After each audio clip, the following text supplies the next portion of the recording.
ఎక్కడ దొరుకుతుంది అధ్యక్ష? ఇది ఎకానమీ ఉండు వేరు. అసలు ఎకానమీ యొక్క దీని యొక్క అసలు కథ దొరికేది ఎక్కడ? పర్ క్యాపిటల్ దగ్గర దొరుకుతుంది అధ్యక్ష. అంటే ఎంత సైజ్ జనాభాకి ఎంత ఎకానమీ ఉందనేది పాయింట్.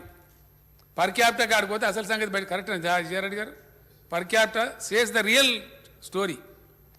ప్రపంచంలో 192 దేశాలని జనరల్గా వరల్డ్ బ్యాంకు IMF పరిగణిస్తే అధ్యక్ష అఫీషియల్గా వాళ్ళ లెక్కలలో. దానిలో వాళ్ళు చూపించిన దానిలో మన భారతదేశం ర్యాంకు 138 ఉన్నాం మనం పర్ క్యాపిటల్. 138 మన భారతదేశం యొక్క rank. That is our real economy.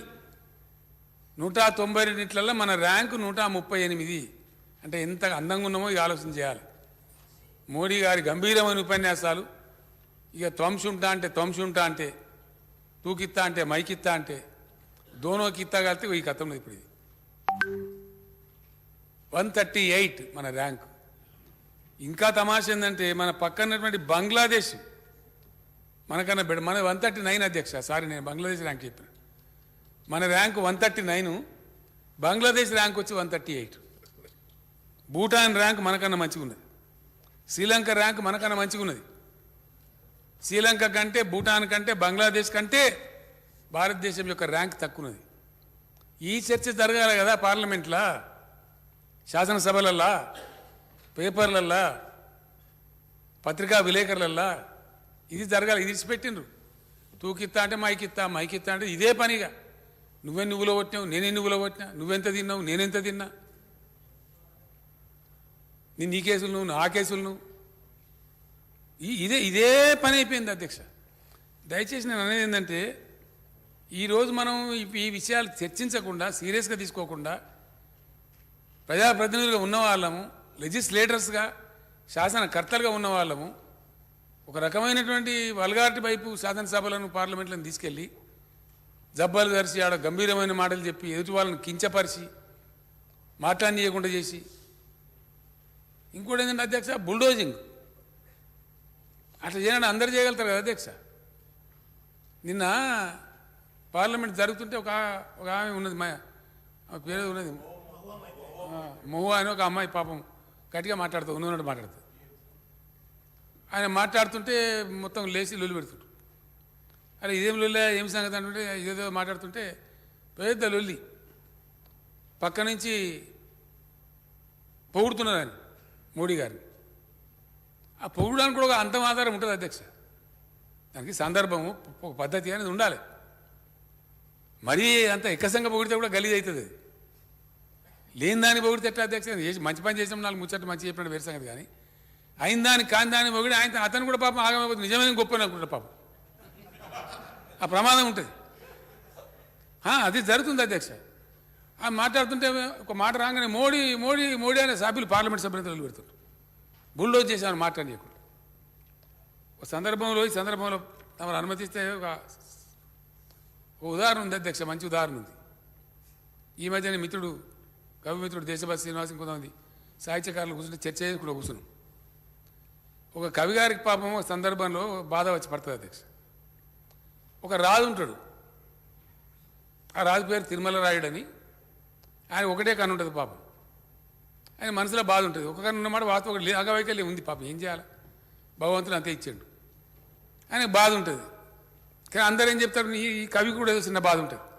అరే నువ్వు రాజుగారి దగ్గర మంచి బహుమానం పొందానంటే జర పొగడాలరా భయ్, నన్ను ఒక కన్ను కాలిపోయింది కానీ అట్లా అయినా పొగడాలరా భయ్, ఎట్లనే చేసి నువ్వు పొగుడు, ఆయన సంతోషపెట్టు, నువ్వు సంతోషపెడితే నీకు మంచి లాభం జరుగుతుంది అని చెప్తారు అధ్యక్ష. అప్పుడు ఆయన మజబూరిగా పాపం ఏం చేయాలి, ఆయనకు అవసరం ఉంది కాబట్టి ఇష్టం మనసులో లేకపోయినా చెప్తాడు,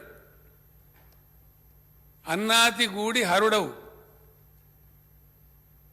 అన్నాతిని గూడనప్పుడు అసుర గురుండవు, అన్నా తిరుమల రాయ కన్నొక్కటే లేదు కానీ కౌరవపతివే. అంటే అన్నాతి అంటే వైఫ్ అధ్యక్ష, ధర్మపత్ని. మీ యొక్క భార్యతో ఉన్నప్పుడు నువ్వు తక్కువ మనిషి వారు, మనకేం తక్కువ, ఒక కన్నా ఎందుకు రద్దు పడతావు, నువ్వు ఒకటి ఉన్నది కానీ నీ భార్యతో కూర్చున్నప్పుడు నువ్వు హరుడవు. అంటే శివునికి 3 కళ్ళు అవుతున్నాయి, మీ ఆమె 2 నీది ఒకటి కలిస్తే 3 కళ్ళు. కాబట్టి నువ్వు శివునికి సమానం. తక్కువ నువ్వెందుకు తక్కువ అవుతావా, నాకు కానే కావు, నువ్వు కన్ను లేదని అసలు ఫికరే చేయకు నువ్వు అన్నట్టుగా. అన్నాతి గూడి హరుడు వాడు. నీ భార్య నువ్వు ఉన్నప్పుడు ఆమె 2 నీది ఒకటి కలిస్తే 3 కలిస్తే శివుని నువ్వు. అన్నాతిని కూడనప్పుడు అసుర గురు ఉండవు. అసురులు అంటే రాక్షసులు అధ్యక్ష. వాళ్ళకి ఫేమస్ గురువు ఉంటాడు శుక్రాచార్యుడు అని చెప్పి. ఆయన చాలా ఫేమస్, టెర్రర్, భయపడతారు అందరూ. ఇక్కడ గురువే రాక్షసులకు కాబట్టి ఆయన కన్ను తెరిస్తే బాగుండదని ఆ శుక్రాచార్యుడితో కూడా వాడు పంచాయతీ పెట్టుకోరు. కాబట్టి ఆయన కూడా పెద్ద ఫేమస్ మనిషి. ఆయనను కూడనప్పుడు నువ్వు అసుర గురుడు అంటే ఒకటే కన్ను ఉంటుంది కాబట్టి ఆ శుక్రాచార్య వారికి ఒకటే కన్ను ఉంటుంది అధ్యక్ష. అప్పుడు కూడా నువ్వు శుక్రాచార్యని అంత రోనివి. అది కూడా లేదనుకో, ఇక ఏం చెప్తాడు? కన్నొక్కడి లేకపోతే అన్నా తిరుమల రాయ, కన్నొక్కడి లేకపోతే ఉరినొక్కడి విగిన మంచిదే, కానీ అది కూడా లేకపోతే నువ్వు తక్కువనా? అది కూడా కౌరవపతి అంటే కౌరవపతి ధృతరాష్ట్రుడు అధ్యక్షుడు 2 గంటలు లేకపోతే ఈంత పోయినా కూడా బాధ లేదు. ఈ మోడీ గారికి చెప్పేటోళ్ళు కూడా కాదు సార్ కొద్దిగా అంత మంచిగా చేయాలి, కొద్దిగా బాగు చేయాలని చెప్పకుండా బాగుంది బాగుంది బాగుంది యాందాక చెప్తారు. ఆఖరికైనా మాజీ ప్రధాని దగ్గర చెప్తారు. మనకేం తక్కువ సార్? తప్ప దిగిపోతే కూడా మాజీ ప్రధాని ఉంటావు నువ్వు, ఇక తక్కువ ఉంది మనకు. అక్కడ దాకా ఏదైనా పొరపాటు పోతుంటే అదానికి గోటాలకు జరిగింది, ఇంత భయంకరంగా ఉంది, దేశమంతా అట్టుడుకుతాంది. మన దగ్గర సరే, మన దగ్గర ప్రెస్ వాళ్ళు ఏదో గోధి మీడియా అని మోదీ మీడియా అని ఏదో అని వాళ్ళు మరి ఎందుకు రాస్తలేరు పాపం, విషయాలు చెప్తలేరు. రాష్ట్రాలు రాస్తున్నారు, చెప్పేవాళ్ళు చెప్తున్నారు. పర్ఫార్మెన్స్ లేదు అధ్యక్ష. లేనప్పుడు కూడా అనవసరంగా పొగడం ఏదైతే ఉంటుందో అది మంచికి దారి తీయదు అధ్యక్ష. ఈమె పూజ మేరా గారు అధ్యక్ష, నేను వాస్తవాలు చెప్తా ఉన్నా. I wanted to put it on record. నేనేం కాంగ్రెస్ పార్టీ కాదు, కానీ జరిగిన ఫ్యాక్ట్. వాళ్ళని ఒకటే నమూనా కాంగ్రెస్ వాళ్ళని తిట్టుడు ఎక్కడ దాగుతుంది అధ్యక్ష? ఈ మధ్యలో తమ దృష్టి కూడా ఉంటే తమరు కూడా గమనించి ఉంటారు. బీబీసీ అని ప్రపంచవ్యాప్తంగా పేరుగాంచినటువంటి ఒక ఇంగ్లీష్ ఛానల్ ఉంది అధ్యక్ష. అది రేడియో కూడా వెనకటి నుంచి మషూరే ఉండే, 100, 150, 200 ఏళ్ళ నుంచి. టీవీ వచ్చినాక వాళ్ళు టీవీ కూడా పెట్టారు.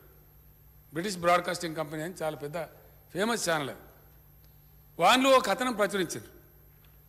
ఇక్కడ గోద్రా దాని మీద జరిగిన కాండ ఏదైతే ఉందో గుజరాత్లో, దానికి సంబంధించి కొన్ని నిజాలతో ఉన్నటువంటి డాక్యుమెంటరీని తీసి చూపించారు. అది దాని బ్యాన్. దేని బ్యాన్? సుప్రీంకోర్టులో భారతీయ జనతా పార్టీకి చెందినటువంటి ఒక వకీలు అశ్విని ఉపాధ్యాయ అనే పేరు, ఆయన కేసేసిన అధ్యక్ష బీబీసీని ఇండియాలో బ్యాన్ చేయాలని చెప్పి. ఇంత అహంకారమా? బీబీసీ అంటే జీ న్యూసా? నీ ఈడీకి బోడీకి భయపడటానికి గంత అహంకారమా? ఎక్కడికి పోతుంది వాళ్ళ అహంకారం? అంటే ఎక్కడ ఆ ఉన్మాదం ఎక్కడికి పోతుంది అసలు? బీబీసీని బ్యాన్ చేయమని చెప్పి బీజేపీకి సంబంధించిన వ్యక్తులు సుప్రీంకోర్టులో కేసు ఫైల్ చేస్తే ఈ దేశానికి అలంకారం అధ్యక్ష. ఏమనుకుంటారు మన గురించి? ప్రపంచం ఏమనుకుంటుంది? ఇంత ఇంటాలరెన్సా? ఇంత అసహన వైఖరా? ఇది ప్రజాస్వామ్యం గౌరవమేనా? ఇది ప్రజాస్వామ్యాన్ని గౌరవించే పద్ధతేనా? డెమోక్రాటిక్ లక్షణమేనా ఇది? ఏ రకంగా ఇది ఎట్లా ఎట్లా ఎట్లా ఎట్లా ఎట్లా సాధ్యమవుతుంది అధ్యక్ష? ఏ విధంగా మంచిది అవుతుంది? దయచేసి ఆలోచన చేయాలి. ప్రజాస్వామ్య ప్రియులు, డెమోక్రసీ మెచ్యూరిటీని కోరుకునేవాళ్ళు, సమాజ పురోగతిని కోరుకునేవాళ్ళు, అది జరుగుతాయండి, మానవ సహజం. మనుషులు అన్న తర్వాత కొన్ని తప్పులు జరిగితే ఒప్పుకోవాలి, సిన్సియర్గా ఒప్పుకోవాలి, తప్పకుండా ఒప్పుకోవాలి. కొన్ని సందర్భాల్లో స్లిప్ టంగ్ కూడా ఉంటుంది.